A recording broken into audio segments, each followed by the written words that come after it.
नमस्कार दोस्तों। आज यानी 30 जनवरी 2017 का हमारा प्रीलिम फोकस न्यूज़ डिस्कशन कर लेते हैं।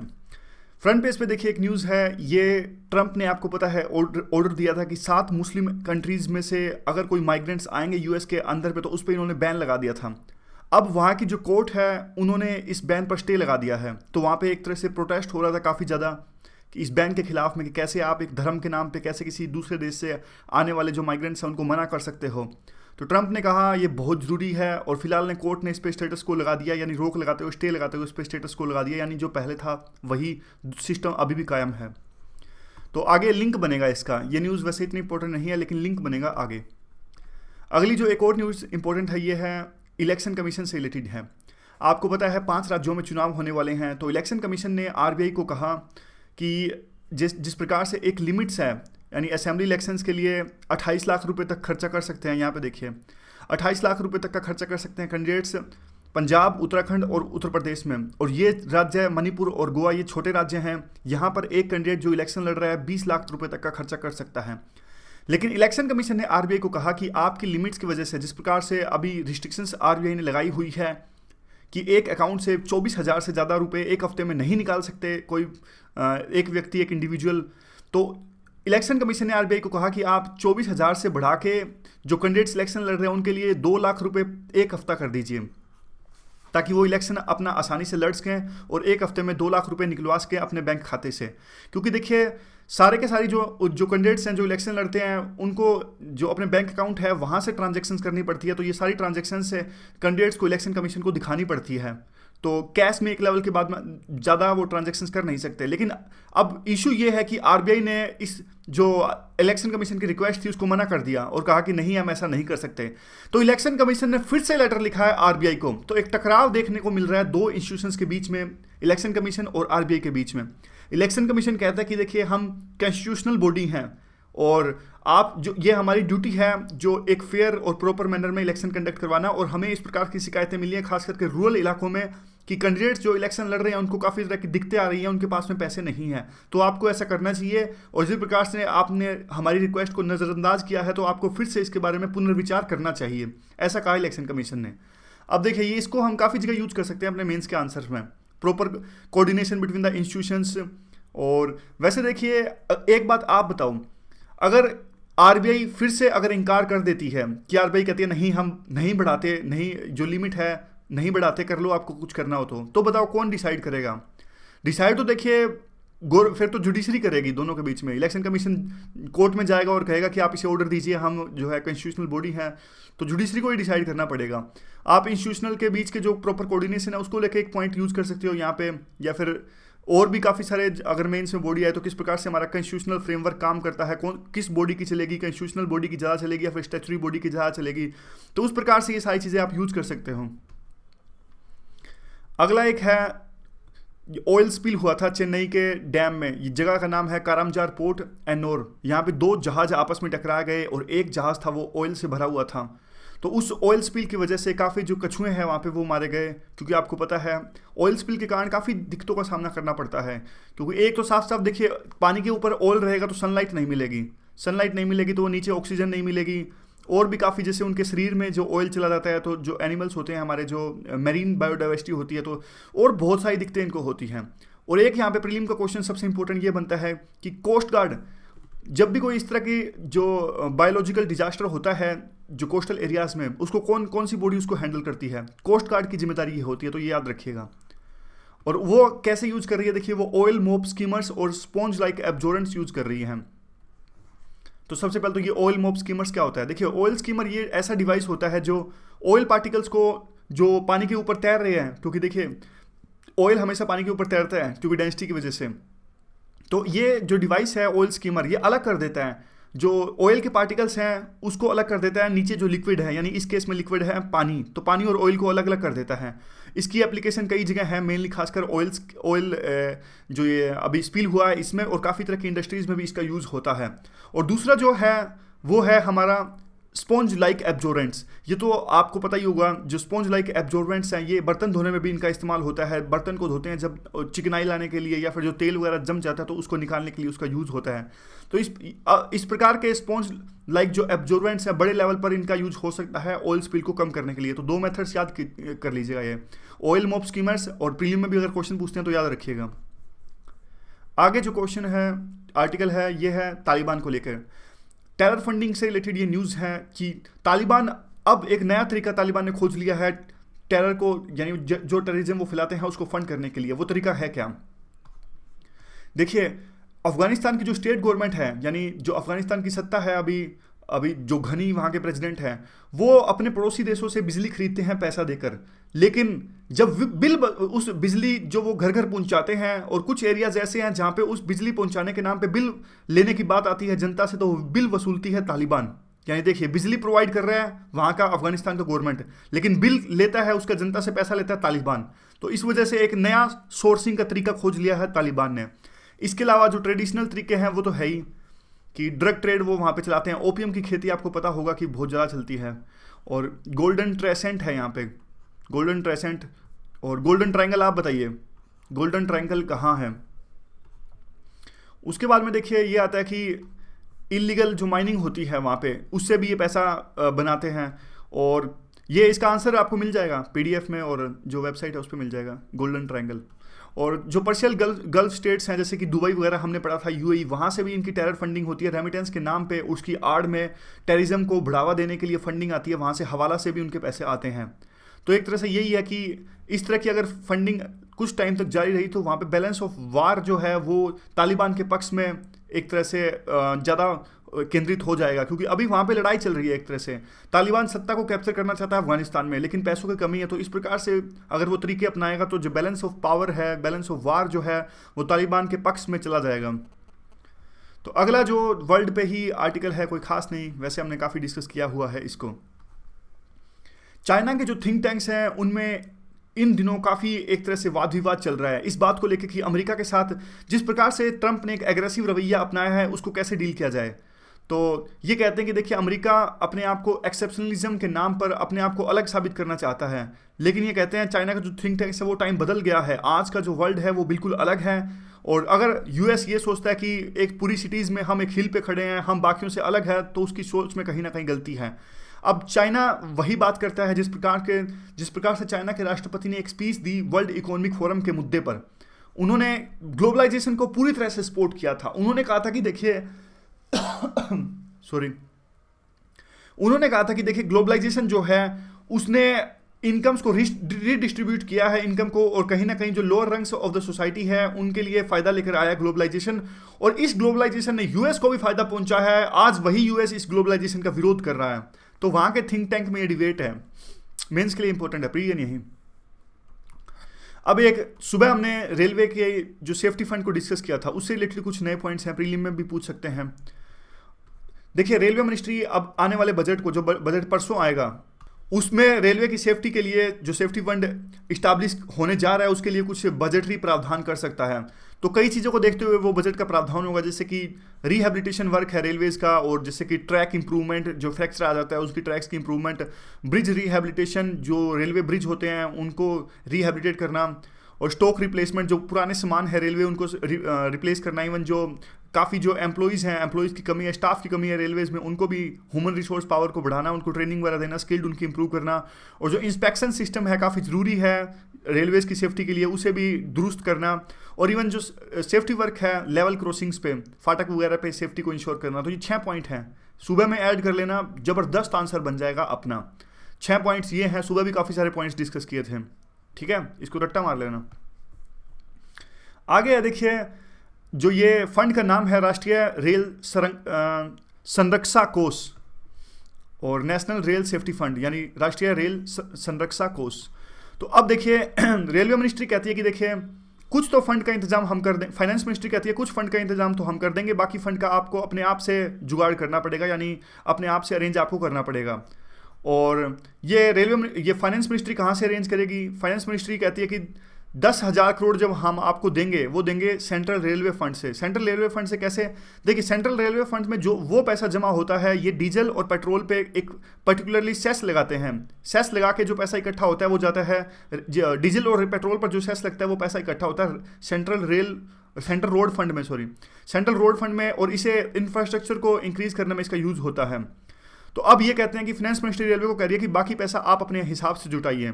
जिस प्रकार से रेलवे मिनिस्ट्री ने मांग करी थी कि हमें 1,19,000 करोड़ का जो ये railway national railway safety fund चाहिए, और उसके लिए आपको 20,000 करोड़ रुपए हर एक साल देने पड़ेंगे 5 साल तक।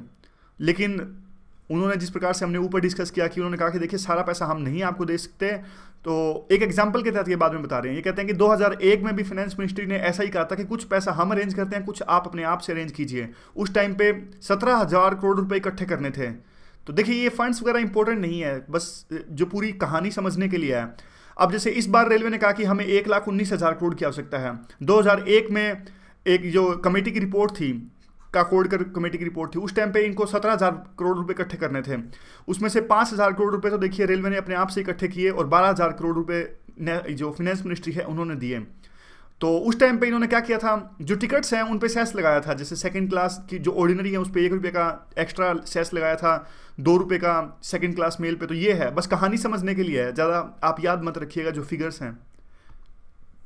बस ये कमेटी का नाम जरूर याद रखिएगा, सुबह भी उन्होंने डिस्कस किया था, डॉक्टर अनिल काकोडकर। अब जीएसटी आने वाला है, तो आईटी मिनिस्ट्री जो है, इंफॉर्मेशन टेक्नोलॉजी मिनिस्ट्री, उन्होंने कहा है कि फाइनेंस मिनिस्ट्री से रिक्वेस्ट करी है कि देखिए आप जो फिलहाल का रेजीम है, यानी जिस प्रकार का अभी जो हैंडसेट्स हैं उन पे जो मोबाइल या फिर टेबलेट्स वगैरह हमारे देश में बनते हैं, उन पे जो एक्साइज ड्यूटी या फिर जो बाहर से जो माल आता है उस पर काउंटर वेलिंग ड्यूटी है अभी फिलहाल। ये देखिए यहाँ पे अभी का करंट ड्यूटी क्या लगती है, जैसे जो मोबाइल सेट्स या फिर इलेक्ट्रॉनिक आइटम्स या फिर आईटी के जो प्रोडक्ट्स हैं इन पे 12.5% काउंटर वेलिंग ड्यूटी लगती है, और 1% लगती है एक्साइज ड्यूटी। क्योंकि एक्साइज ड्यूटी काफ़ी कम है 1%, क्योंकि देखिए ये इसलिए कम है क्योंकि हम ज़्यादा से ज़्यादा एंकरेज करते हैं कि जो इलेक्ट्रॉनिक्स आइटम्स हैं वो हमारे देश में मैन्युफैक्चरिंग सबसे ज़्यादा हो इनकी, क्योंकि इससे एम्प्लॉयमेंट काफ़ी ज़्यादा आती है और टेक्नोलॉजी भी अच्छी हमारी और ज़्यादा डेवलप होती है। तो हम इसमें महारत हासिल करना चाहते हैं मैन्युफैक्चरिंग में इलेक्ट्रॉनिक आइटम्स की, ताकि एक्सपोर्ट भी काफ़ी अच्छा इसका होता है। फिलहाल चाइना की इसमें महारत हासिल है। तो ये कहते हैं कि देखिए आपका नया जीएसटी आ रहा है, तो अभी का जो टैक्स स्ट्रक्चर है इलेक्ट्रॉनिक्स आइटम में, जैसे डिफरेंशियल एक्साइज ड्यूटी रेजीम और टैक्स एग्जेंशन अभी दे रखी है, यानी टैक्स की छूट दे रखी है अभी, जिस प्रकार से सिर्फ 1% एक्साइज ड्यूटी है, तो वो छूट आगे भी मेंटेन रहनी चाहिए। ऐसे नहीं अब जीएसटी आ गया तो आप इनको बढ़ा दो। तो इस तरह की इन्होंने बात कही है। अच्छा, एक आंसर दीजिए कि इलेक्ट्रॉनिक्स जो आइटम्स है उसकी मैन्युफैक्चरिंग को एंकरेज करने के लिए एक स्कीम गवर्नमेंट ने चलाई थी, हमने पहले डिस्कस करी थी। उस स्कीम का आपको बताना है कौन सी वो स्कीम है जिससे इलेक्ट्रॉनिक्स आइटम्स को सब्सिडी मिलती है और उनकी मैन्युफैक्चरिंग को गवर्नमेंट बढ़ावा देती है। आगे देखिए, ये कहते हैं जैसे दूसरे जो प्रोडक्ट्स हैं जैसे कि एलसीडी और एलईडी, ये कहते हैं कि देखिए इनकी भी मैन्युफैक्चरिंग गवर्नमेंट सपोर्ट करती है कि यहाँ अपने देश में सबसे ज़्यादा हो। फिर गवर्नमेंट क्या करती है, गवर्नमेंट करती है जो इनके रॉ मटेरियल्स हैं एलसीडी एलईडी के लिए, उन पे गवर्नमेंट 0% कस्टम ड्यूटी लगाती है, ताकि रॉ मटेरियल्स तो आसानी से इंपोर्ट किए जा सकें। ताकि अगर देखिए रॉ मटेरियल्स जो इनपुट्स हैं वो काफ़ी सस्ती होंगी, रॉ मटेरियल सस्ते होंगे तो एलईडी भी सस्ती होगी। अगर एलईडी सस्ती होगी तो हमारी कंपिटिटिव जो वर्ल्ड मार्केट है उसमें ये कंपिटिटिव रेट पे बिकेगी। तो इसी प्रकार से जो रॉ मटेरियल्स हैं उस पर 0% कस्टम ड्यूटी लगाने की मांग करी है। और इसके अलावा जो पेटेंट्स वगैरह या फिर रिसर्च डेवलपमेंट है उस पर इनकम टैक्स की छूट भी मिलनी चाहिए, जो हमारे सॉफ्टवेयर प्रोडक्ट्स हैं उन पर, या चिप डिज़ाइन होती है उन पर। तो ये सारी आर्टिकल था। इससे हमारा आईपीआर जो रेजिम वो भी बढ़ेगा, ज़्यादा से ज़्यादा पैटर्न्स हम रजिस्टर करवाएंगे और इंटेलेक्चुअल पावर हमारे देश की बढ़ेगी। आगे न्यूज़ है पीआईबी की। बस ये छोटी सी स्कीम है पीआईबी में दी है। थावरचंद गहलोत जो सोशल जस्टिस और एम्पावरमेंट मिनिस्टर हैं, तो ये याद रखिए एक स्कीम है एडीआईपी। ये क्या स्कीम है, aids and assistive devices under ADIP schemes. इसमें देखिए जो हमारे दिव्यांग होते हैं, दिव्यांग को जैसे सुनने के लिए कुछ डिवाइसेस या फिर चलने के लिए जो चीज़ों की आवश्यकता होती है वो सब चीज़ें प्रोवाइड करते हैं इस स्कीम में, एडीआईपी स्कीम में। और ये कौन सी मिनिस्ट्री द्वारा चलाई जाती है, ये चलाई जाती है social justice and empowerment ministry जो है। तो ये 2 पॉइंट आप याद रखिएगा, इस स्कीम में है क्या, किसके लिए, दिव्यांग के लिए है, कौन सी ministry, social justice and empowerment जो मिनिस्ट्री है। और क्या देते हैं, free aids and assistive devices देते हैं, यानी सुनने के लिए जैसे कुछ मशीन वगैरह दे दी, चलने के लिए जो चीज़ें चाहिए होती हैं, इक्विपमेंट्स चाहिए होते हैं दिव्यांग को, वो प्रोवाइड कर दिया। आगे क्या है, पीआईबी की ही एक इंपॉर्टेंट न्यूज़ है ये। स्मृति ईरानी जो टेक्सटाइल मिनिस्टर हैं, इन्होंने पहला नॉर्थ ईस्ट इन्वेस्टर समिट का उद्घाटन किया और यह ऑर्गेनाइज किया जा रहा है 2 मिनिस्ट्रीज द्वारा मिलकर। एक है टेक्सटाइल मिनिस्ट्री, दूसरी है ये नॉर्थ ईस्ट रीजन वाली मिनिस्ट्री। कहाँ ऑर्गेनाइज किया गया? पीआईबी की न्यूज़ है, शिलोंग में ये किया गया। 2 चीज़ें इन्होंने इस पूरे पीआईबी की न्यूज़ में लिखी हुई है। एक है ई धागा ऐप। ई धागा ऐप है क्या? देखिए, ये इससे क्या, एक ऐसी एप्लीकेशन है जिससे जो हैंडलूम वीवर्स हैं, यानी जो बुनकर हैं, वो अपने जो यार्न होता है, धागा, यानी यहाँ पे दिया ना यार्न, इसका मतलब होता है धागा।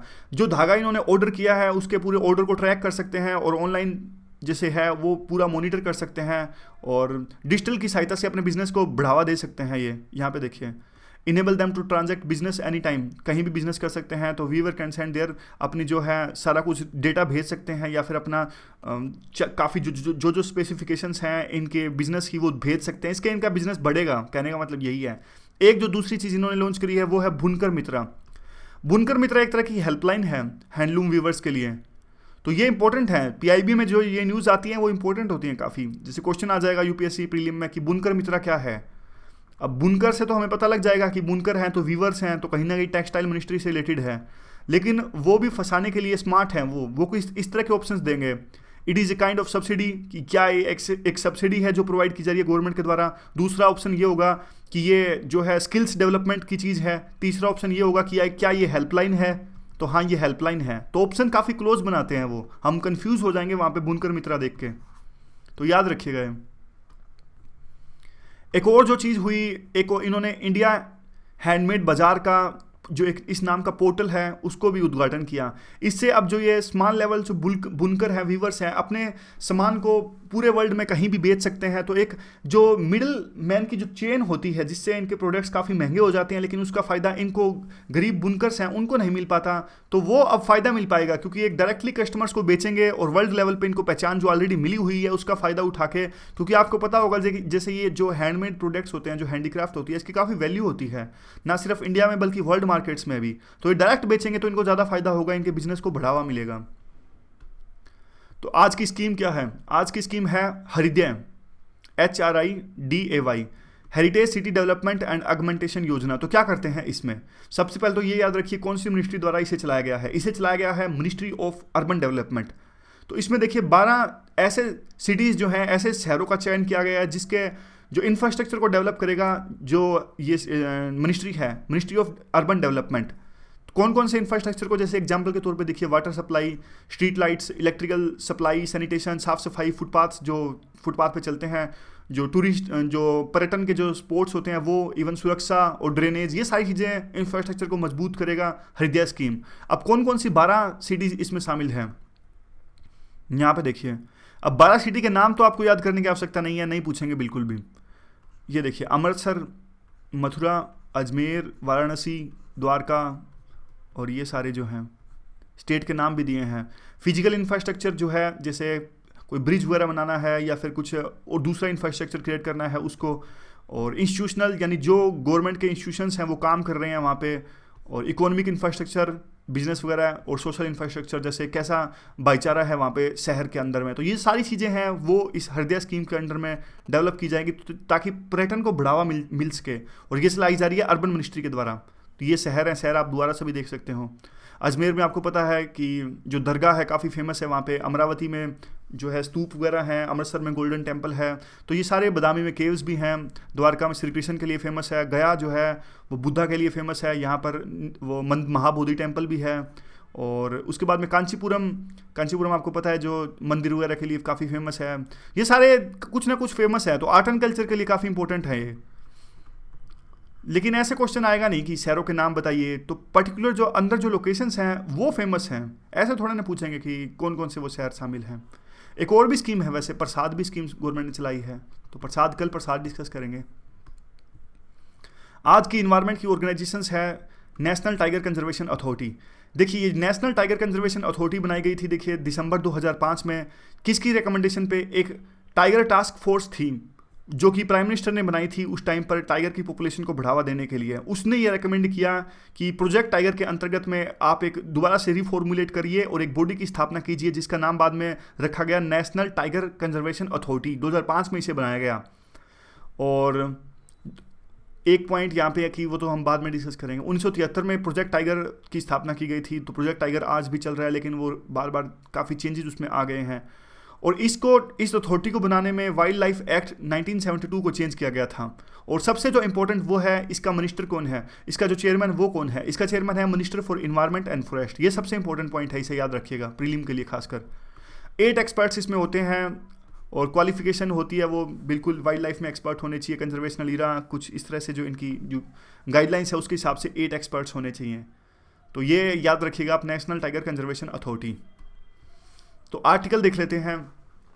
आज से देखिए हम आर्टिकल की शुरुआत कर रहे हैं। तो पहला देखिए, वैसे तो कुछ पार्ट्स है, ये सब हम डिस्कस कर सकते थे, कितने पार्ट्स होते हैं, कितने वो होते हैं, लेकिन टाइम टू टाइम डिस्कस कर लेंगे। आज शुरुआत करना जरूरी है, क्योंकि किसी भी काम की देखिए शुरुआत सबसे मुश्किल होती है। कम से कम आज शुरुआत कर देते हैं हम।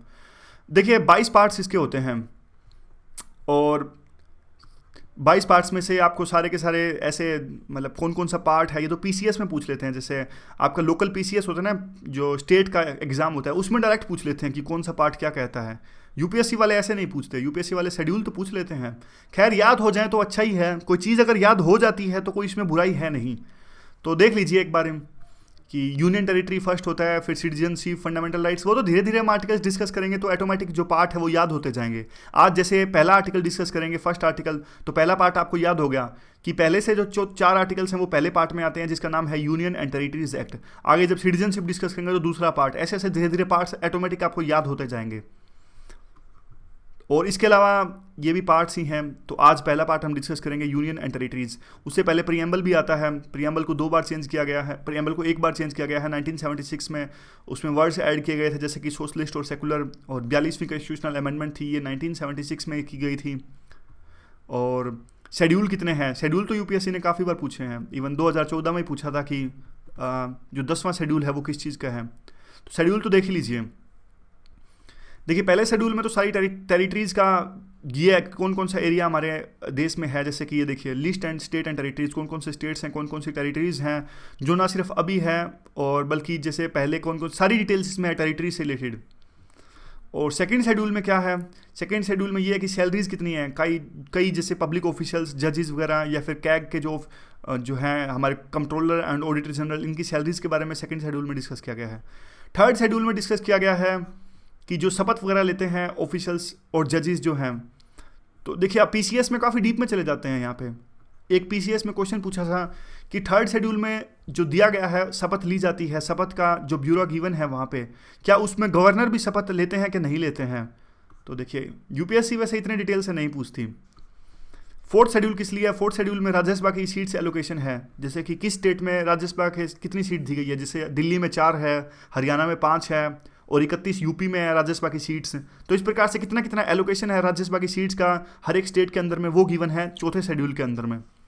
5वें शेड्यूल के अंदर क्या गिवन है, शेड्यूल ट्राइब्स यानी स्पेशल जो हमारे देश में एरियाज़ हैं शेड्यूल ट्राइब्स के लिए, शेड्यूल्ड एरियाज़ जो हैं उनके लिए है 5th शेड्यूल। और 6th शेड्यूल में कुछ ऐसे स्पेशल स्टेट्स जैसे कि असम, मेघालय, त्रिपुरा, मिजोरम, ट्राइब्स के लिए जो ये स्पेशल स्टेट्स हैं वो।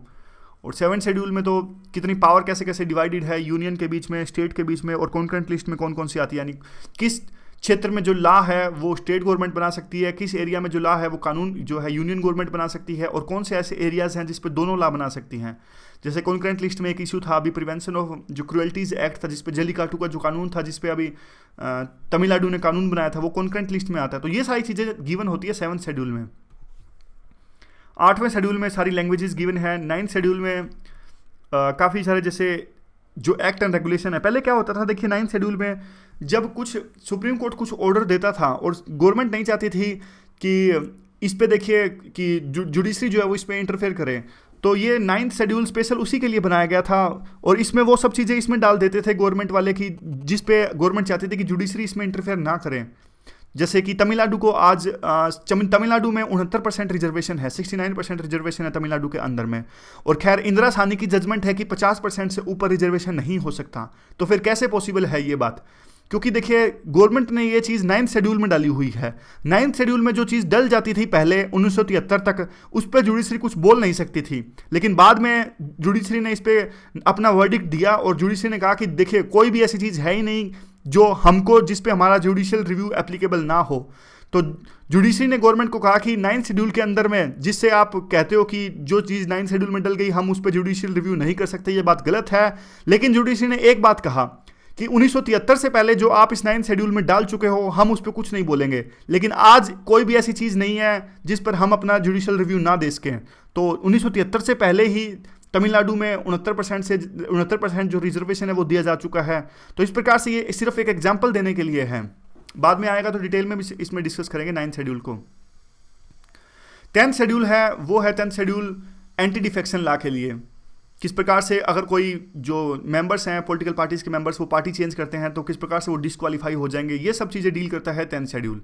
11th शेड्यूल पंचायती राज के लिए है। 12th शेड्यूल है म्यूनसिपैलिटीज़ के लिए, अर्बन लोकल गवर्नमेंट के लिए। और 11th शेड्यूल है रूरल लोकल गवर्नमेंट के लिए, जैसे जिला परिषद के मेंबर, ब्लॉक समिति के सरपंच, वो सब आते हैं 11th शेड्यूल में। तो पहला आर्टिकल है क्या? पहला आर्टिकल कहता है कि देखिए, India that is Bharat shall be the union of states.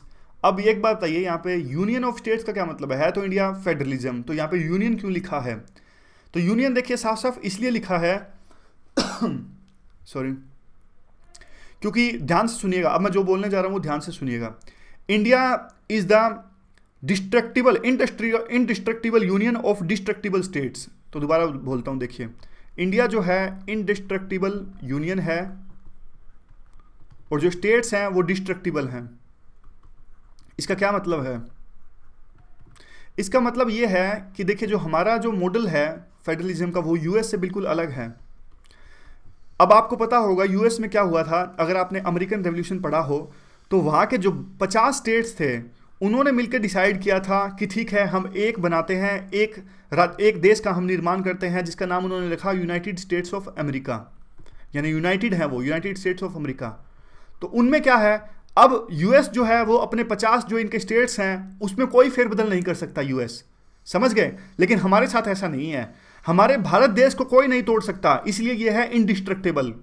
लेकिन स्टेट्स को हम तोड़ सकते हैं। आप अभी देख लीजिए, हाल फिलहाल में जो आंध्र प्रदेश और तेलंगाना को हमने तोड़ दिया, अलग अलग बनाया, 2 स्टेट्स बना दिया आंध्र प्रदेश को। और पहले भी देखिए छत्तीसगढ़ को अलग किया गया मध्य प्रदेश से, और उत्तराखंड को अलग किया गया उत्तर प्रदेश से। तो ये कितने सारे स्टेट्स हमने डिवाइड कर दिए। आज़ादी में कुछ सिर्फ 12-14 स्टेट्स थे, आज देखिए 29 स्टेट्स जो हैं। लेकिन यूएस में ऐसा नहीं है, इसलिए जो हमारा है यूनियन ऑफ स्टेट्स है, यानी यूनियन है वो एक यूनिफाइड पावर है। अब ये पॉलिटी में काफ़ी डिटेल में आता है कि यूनियन में कौन कौन सी चीज़ें होती हैं, जैसे कि इमरजेंसी, क्यों हमारा देश यूनियन है, क्यों हमारा देश जो है वो फेडरलिज्म है। तो फिलहाल आप इतना यही याद रखिए, यूनियन ऑफ स्टेट्स क्यों कहा है हमारे देश को। और इसमें कौन कौन सी आती हैं, जिसमें इसमें देखिए सारे कुछ आ जाता है, स्टेट्स भी आ जाते हैं और टेरिटरीज जो पहले शेड्यूल में बताई गई है। ये देखिए, पहले शेड्यूल में सारी टेरिटरीज के नाम गिवन है, कौन कौन से आज हमारे देश में आते हैं। इसके अलावा जो सबसे लास्ट में इंपॉर्टेंट बात आती है, टेरिटरीज दैट इंडिया में एक्वायर इन द फ्यूचर। यहाँ पे देखिए, मे बी एक्वायर्ड। अब देखिए, सिक्किम जो है शुरू में जब भारत देश बना था तब सिक्किम हमारा एक तरह से प्रोटेक्टोरेट स्टेट था, यानी इनकी सिर्फ जो कम्युनिकेशन, फॉरेन पॉलिसी और डिफेंस था वो हमारे पास में आता था, बाकी ये अलग से देश था। ये सिक्किम देश नहीं कह सकते आप, प्रोटेक्टोरेट स्टेट था, मतलब पूरी तरह इंडिया का पार्ट नहीं था, स्टेट नहीं था ये। लेकिन 36-35 अमेंडमेंट के तहत 1976 में ये पूरी तरह इंडिया का पार्ट बन गया। तो अब ये पूरी तरह इंडिया का पार्ट बन गया, तो फर्स्ट शेड्यूल में इसका नाम लिख दिया गया कि अब सिक्किम भी हमारे देश का एक पार्ट है। ठीक है, थोड़ी थोड़ी डिटेल है। अब अगस्त के जो हमारे करंट अफेयर थे वो आज से स्टार्ट करते हैं। तो आज पॉलिटी के 2-3 इशू हैं, ये दोनों तरह के क्वेश्चन इस पे आ सकते हैं, प्रीलिम से रिलेटेड और मेन से रिलेटेड भी। सबसे देखिए, ये इशू हमने पहले डिस्कस किया था कि जो मेयर है, मेयर क्या डायरेक्टली इलेक्ट होना चाहिए जैसे बाकी कंट्रीज में ऐसा होता है। तो आजकल क्या होता है, हमारे देश में म्यूनसिपल जो इलेक्शंस होते हैं उसके बाद पे जो म्यूनसिपल मेंबर्स चुने जाते हैं वो मिलके मेयर को चुनते हैं। तो ये एक प्राइवेट मेंबर का बिल आया था अगस्त में कि जो मेयर है वो डायरेक्टली इलेक्ट होना चाहिए और मेंबर्स मिलके मेयर को नहीं चुनने चाहिए। तो कुछ इसके फायदे नुकसान डिस्कस कर लेते हैं। एक तो देखिए, फायदा ये है कि साफ साफ अगर मेयर डायरेक्टली चुना जाएगा तो वो 74 कॉन्स्टिट्यूशनल अमेंडमेंट है वो सार्थक, जिस पर्पज से ये पास की गई थी वो हमारा जो पर्पज है वो सार्थक हो जाएगा। ऊपर से अगर एक बंदा चुना जाएगा तो वो पूरा अकाउंटेबल होगा, क्योंकि जनता ने उनको चुना है तो वो पूरी अकाउंटेबिलिटी दिखाएगा और काम करेगा। अब देखिए, जैसे एक पूरा ढांचा है, मैं आपको एग्जांपल के तौर पे बताऊं तो अब म्यूनसिपैलिटीज़ को देखिए कोई परमिशन देनी होती है तो काफ़ी सारी परमिशन इनको देनी पड़ती है। कि ये जैसे कोई बिजली का कनेक्शन लेना है तो बिजली बोर्ड, ये वो काफ़ी सारे डिपार्टमेंट्स में होकर जाना पड़ता है। लेकिन अगर एक बंदे के पास में अच्छी खासी कुछ हो, सेंट्रलाइजेशन ऑफ पावर हो, हालांकि देखिए सेंट्रलाइजेशन के अपने अलग से नुकसान भी हैं, आप यूँ नहीं कह सकते कि सेंट्रलाइजेशन आने से सिर्फ इसके फायदे हैं। लेकिन यहाँ पे आएगी सेंट्रलाइजेशन तो एक कम से कम अकाउंटेबिलिटी बढ़ जाएगी। जनता ने उसको चुना है तो उसको जवाब देना पड़ेगा कि क्यों भाई आप क्यों परमिशन नहीं दे रहे हो। दूसरा, अगर डायरेक्टली चुने जाएंगे तो स्टेट का कंट्रोल है वो भी कम हो जाएगा। चौथा पॉइंट ये है कि उनको ऑटोनॉमी मिलेगी, एक इंडिपेंडेंस मिलेगी, और इसके काफ़ी सारे फायदे भी हैं। देखिए जिस प्रकार से अभी क्या होता है, अभी मेंबर्स मिलके मेयर को चुनते हैं तो ज़्यादातर टाइम तो जो मेयर का इसीलिए खराब हो जाता है कि सारे मेंबर्स को मना के रखना, कहीं वो नो वोट कॉन्फिडेंस तो नहीं ले आएंगे, म्यूनसिपैलिटी के अंदर में मेरी कुर्सी चली जाएगी, तो सारा टाइम उनका यहीं चला जाता है। और एक इवन जो मेयर है वो डायरेक्टली इलेक्ट होता है, मतलब सारी जो मेंबर्स हैं मिलकर चुनते हैं, लेकिन पावर्स हैं वो डीसी के पास में काफ़ी ज़्यादा होती है, जो लोकल वहाँ पे एडमिनिस्ट्रेटर होते हैं। तो एक पावर का टकराव होता है, स्टेट गवर्नमेंट इनको पावर्स नहीं देती। ये सारे जो है इसी वजह से जो मेयर्स को डायरेक्टली इलेक्ट किया जाना चाहिए। नुकसान भी है काफ़ी सारे। नुकसान कहते हैं कि देखिए पहले इस सिस्टम को इंप्लीमेंट किया गया था जैसे कि राजस्थान या फिर हिमाचल प्रदेश में, लेकिन वहाँ पे ये सफल नहीं हो पाया क्योंकि इसको इंप्लीमेंट करना काफ़ी मुश्किल है। और इवन ये कहते हैं कि देखिए डायरेक्टली इलेक्ट होगा तो कई बार ऐसा होगा कि मेंबर्स अलग पार्टी के चुने जाएंगे और एक मेयर जो है वो अलग पार्टी का चुना जाएगा, तो दोनों में टकराव की स्थिति बनेगी तो काम नहीं हो पाएगा। तो इस तरह के पॉइंट है इससे रिलेटेड। एक कई बार इसमें प्राइम मिनिस्टर की भी संज्ञा दी जाती है कि प्राइम मिनिस्टर का जो हमारा है वो भी तो देखिए इनडायरेक्टली इलेक्ट होते हैं। डायरेक्टली इलेक्ट हमारे देश में प्राइम मिनिस्टर होते नहीं, वो भी तो अच्छे से काम कर रहा है वो पूरा सिस्टम, तो ये सिस्टम क्यों नहीं अच्छे से काम कर सकता।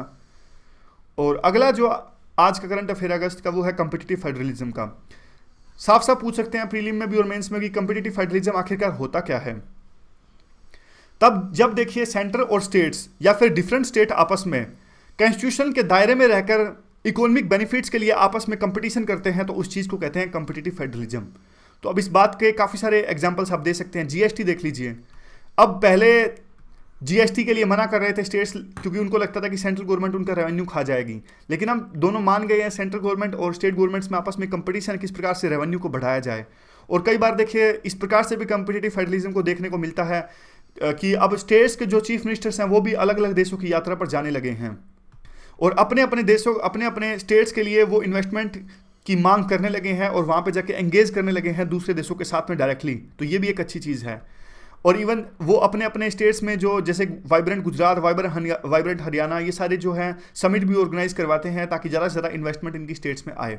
इसके अलावा हमने देखा कि अब पिछले कुछ दिनों में एक कंपटीशन था लैंड एक्विजिशन में चेंज करने के लिए।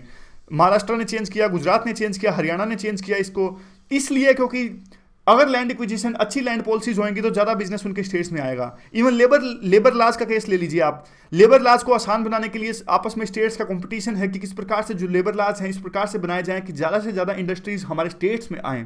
तो इस प्रकार से जो है कम्पिटिटिव फेडरलिज्म देखने को मिल रहा है। लेकिन इसके लिए प्रॉब्लम्स क्या क्या हैं? काफ़ी प्रॉब्लम्स है। देखिए एक तो सबसे बड़ी जो है वाटर शेयरिंग की प्रॉब्लम है, अनरिजोल्व वाटर, काफ़ी रिसोर्सेज को लेकर दिक्कत है। हरियाणा पंजाब में दिक्कत है, कर्नाटक तमिलनाडु के आपस में दिक्कत है। तो इस प्रकार से जो कम्पिटिटिव फेडरलिज्म है वो काफ़ी एग्रेसिव रूप धारण कर लेता है कई बार। इवन सारे स्टेट्स जो हैं इक्वल बराबरी पर नहीं है, कुछ स्टेट्स को अभी सहायता की आवश्यकता है। कैसे आप बिहार का मुकाबला कर सकते हो तमिलनाडु से? और इवन कुछ जो कोस्ट लाइन के स्टेट्स हैं definitely they have the bigger advantage. Coast line states हैं, उनके पास में पोर्ट्स हैं, इंफ्रास्ट्रक्चर है, तो उनके पास में ज़्यादा एडवांटेज हैं। कैसे बिहार जैसे, यूपी जैसे स्टेट्स उनका मुकाबला कर सकते हैं? तो कम्पिटिटिव फेडरलिज्म तो देखिए आना चाहिए, लेकिन एक राइट मिक्सचर होना चाहिए कंपटीशन का और कोऑर्डिनेशन का। जहाँ जहाँ स्टेट्स जो पिछड़ गए हैं उनको सहायता की जरूरत है, उनको सहायता भी देनी चाहिए। अगला जो है वो इलेक्शन कमीशन से रिलेटेड इशू है। हमारे संविधान में इलेक्शन कमीशन के इंडिपेंडेंस से रिलेटेड काफ़ी सारे जो है पॉइंट्स रखे गए हैं, जिस प्रकार से कॉन्स्टिट्यूशनल ये बॉडी है और जो चीफ इलेक्शन कमिश्नर है इनको चुने जाने के बाद में इनको सिर्फ एक जिस प्रकार से हटाया जाना है, वो जो एक प्रॉपर प्रोसीजर है, इम्पीचमेंट जैसे सुप्रीम कोर्ट जज का होता है वैसे इनको हटाया जा सकता है। और इंडिपेंडेंस जुडिशरी की तरह इनको इंडिपेंडेंस रखी गई है। इनकी जो तनख्वाह आती है वो कंसोलिडेट फंड ऑफ इंडिया से आती है। लेकिन ये याद रखिएगा जो इलेक्शन कमिश्नर है इनकी तनख्वाह कंसोलिडेट फंड ऑफ इंडिया से आती है, लेकिन जो इलेक्शन कमीशन का इलेक्शन करवाने का जो खर्चा है वो कंसोलिडेट फंड ऑफ इंडिया में नहीं आता। ये पॉइंट इंपॉर्टेंट, आप चेक कीजिएगा और मुझे भी बताना ये पॉइंट, कहीं आपको कुछ और एक्स्ट्रा इन्फॉर्मेशन इस बारे में मिलती है कि जो इलेक्शन करवाने के लिए जो खर्चा होता है वो पैसा कहाँ से आता है। तो ये सारे पॉइंट्स हैं जिससे इलेक्शन कमीशन की स्वायत्ता यानी इंडिपेंडेंस का पता लगता है। लेकिन इसके अलावा इलेक्शन कमीशन ने कुछ और मांग करी है कि अभी उन्होंने कहा कि हमें और ज़्यादा इंडिपेंडेंस चाहिए। तो कैसे चाहिए उनको और ज़्यादा इंडिपेंडेंस? देखिए, इसके लिए 3-4 पॉइंट्स वो कहते हैं। सबसे पहले तो देखिए, अभी 3 इलेक्शन कमिश्नर होते हैं, 3 इलेक्शन कमिश्नर होते हैं। तो ये कहते हैं कि देखिए, जो इनके चीफ इलेक्शन कमिश्नर होते हैं उनको तो देखिए पूरा जो इम्पीचमेंट होती है कॉन्स्टिट्यूशनल के हिसाब, हमारे संविधान के हिसाब से, लेकिन जो बाकी 2 इलेक्शन कमिश्नर्स हैं उनके लिए सेम प्रोसीजर नहीं फॉलो होता, उनके लिए आसान प्रोसीजर है। तो ये कहते हैं कि तीनों इलेक्शन कमिश्नर के लिए जो कॉन्स्टिट्यूशनल अमेंडमेंट होनी चाहिए, कॉन्स्टिट्यूशन के हिसाब से, संविधान के हिसाब से इम्पीचमेंट होनी चाहिए, जो प्रॉपर प्रोसीजर है। और इसके अलावा इलेक्शन कमीशन कौन कौन सी मांगे मांगता है? वो कहते हैं कि देखिए, हमारे पास में जो पॉलिटिकल पार्टीज़ को रिजेक्शन के लिए, जैसे अगर कुछ ऐसा काम करती हैं तो उनको डिसक्वालिफिकेशन के लिए जो पावर्स हैं उनको और ज़्यादा रिफाइन करने की आवश्यकता है। हालांकि वो पावर्स हैं, लेकिन अभी वो इतनी ज़्यादा साफ एम्बिगुअस पावर्स हैं वो अभी जो हैं। फिर ये एक और बात ये कहते हैं कि टोटलाइजर मशीन आनी चाहिए। टोटलाइजर मशीन आपको पता होगा कि बूथ लेवल पे पता ना लगे कि किसने किसको वोट दिया, कि पूरा सिर्फ एक ही टोटल आना चाहिए, वो टोटल आएगा टोटलाइजर मशीन के द्वारा। तो ये टोटलाइजर मशीन की मांग करते हैं इलेक्शन कमीशन। और जो दूसरी ये मांग करते हैं वो ये करते हैं कि जैसे ही कोर्ट्स जो है वो चार्जेस फ्रेम करें तो उसके बाद में इलेक्शन कमीशन उस कैंडिडेट्स के चुनाव को निरस्त कर सकता है, डिस्क्वालीफाई कर सकता है। इस प्रकार की पावर इनको मिलनी चाहिए। अभी इनके पास में ऐसी पावर है, या फिर आप कह सकते हो ऑटोमेटिक ही वो डिस्क्वालीफाई हो जाते हैं। जब 2 साल से ज़्यादा सज़ा मिलती है किसी पर्सन को तो वो इलेक्शन नहीं लड़ सकता। और इसके अलावा और भी जो दूसरे 2-3 पॉइंट ये हैं कि 2 साल के इलेक्शन कमीशन पेड न्यूज़ पे अगर कुछ ऐसा कोई बंदा पेड न्यूज़ में इंडल्ज होता है तो उसको 2 साल तक की सज़ा मिलनी चाहिए, ऐसा इलेक्शन कमीशन ने मांग करी है। और इवन जो इलेक्शन सीजन में ब्राइबरी देता है या फिर रिश्वत वगैरह देता है तो इसको कोग्निजेबल ऑफेंस माना चाहिए। जिस प्रकार से आपने देखा होगा कि अरविंद केजरीवाल पे अभी एक FIR फाइल की गई है, उन्होंने रिश्वत लेने की मांग करी थी। तो ये सारे पावर्स हैं इलेक्शन कमीशन मांग कर रहा है कि हमारे पास में होनी चाहिए। तो आज के डिस्कशन में बस इतना ही। Thank you very much for discussion.